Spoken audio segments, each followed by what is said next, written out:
সুপ্রভাত।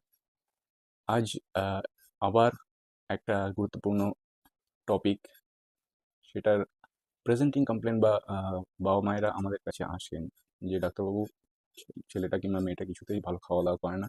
যার ফলে তার শরীরটা ধীরে, ধীরে রোগা হয়ে যাচ্ছে কিংবা ভালোমতো বেড়ে উঠছে না বা গ্রোথ হচ্ছে না।" তো এই কমপ্লেন যখন আমরা ইভ্যালুয়েট করতে যাই, তখন দেখি যে ভেরি কমনলি আমরা যখন হিস্ট্রি নিয়ে দেখি, তখন পাই যে ব্যাকগ্রাউন্ডে পিডিয়াট্রিক কনস্টিপেশন রয়েছে। এই কনস্টিপেশনের কথা যদি আমরা আলোচনা করি, তাহলে আমাদের দেশে, বিশেষ করে ভারতবর্ষে দেখা যায় যে প্রকৃত ট্রেনিং ঠিকমতো বাচ্চারা পায় না। আর বাবা-মা সঠিকভাবে সেই জিনিসটার উপরে তেমন গুরুত্ব দিতে আ অনেক সময় নাও দিতে পারেন, যার জন্য এই আ প্রবলেমটা ডেভেলপ করতে পারে। তো আসুন আমরা জেনে নিই যে এই পেডিয়াট্রিক কনস্টিপেশনের পেছনে যে কারণগুলো, সেগুলো কি, কি হতে পারে। আমরা আগেও ডিসকাস করেছি যে বেশিরভাগ ক্ষেত্রে এই কনস্টিপেশনগুলো বাচ্চাদের দেখা যায় যে 95% আপনি বলতে পারেন যে এগুলো ফাংশনাল কনস্টিপেশন।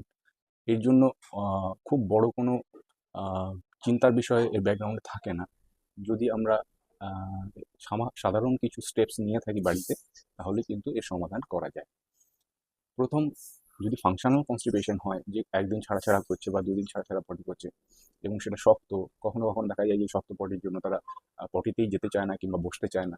এই ধরনের কোনো রকমের ঘটনা যদি আপনার সঙ্গে ঘটে থাকে, বাচ্চাদের ক্ষেত্রে, তাহলে সেক্ষেত্রে ডাক্তারবাবুর সঙ্গে পরামর্শ নিন। আর বেসিক কিছু স্টেপস ফলো করে দেখুন, যেটাতে হয়তো এই কনস্টিপেশন থেকে আপনি বাচ্চাকে আ মুক্ত করতে পারবেন।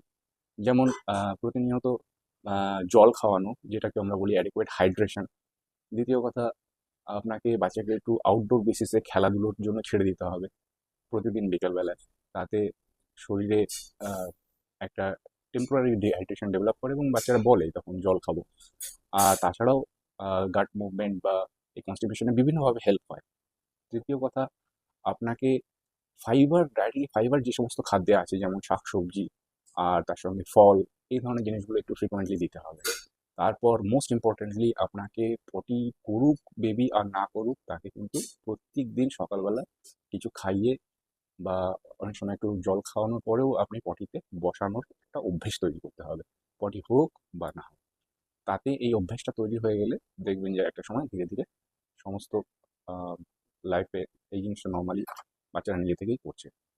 তখন দেখা যাবে যে নিয়মিতভাবে খিদে পাচ্ছে, বাচ্চারা ভালো খাওয়া-দাওয়া করছে। যদি তারপরেও না হয়, তখন আপনারা ডাক্তারের পরামর্শ নিন। কারণ এই কনস্টিপেশন কিছু, কিছু ক্ষেত্রে, মানে 95% ক্ষেত্রে আমি যেমন বলেছি যে সেটা ফাংশনাল কনস্টিপেশন, এর ব্যাকগ্রাউন্ডে কোনো কারণ পাওয়া যায় না খুঁজে।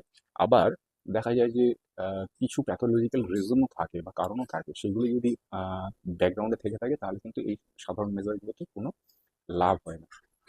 তাই একটুখানি যদি আপনারা ডিসকাস করে নেন আপনার ডাক্তারবাবুর সঙ্গে, তাহলে আমরা প্রপার ইভ্যালুয়েট করতে পারি। বাট সেটা খুব রেয়ার। তাই সাধারণ স্টেপগুলো আগে ফলো করুন। আশা করছি আপনার বেবির খাওয়া-দাওয়া কিংবা গ্রোথ ফিরে আসবে। Thank you.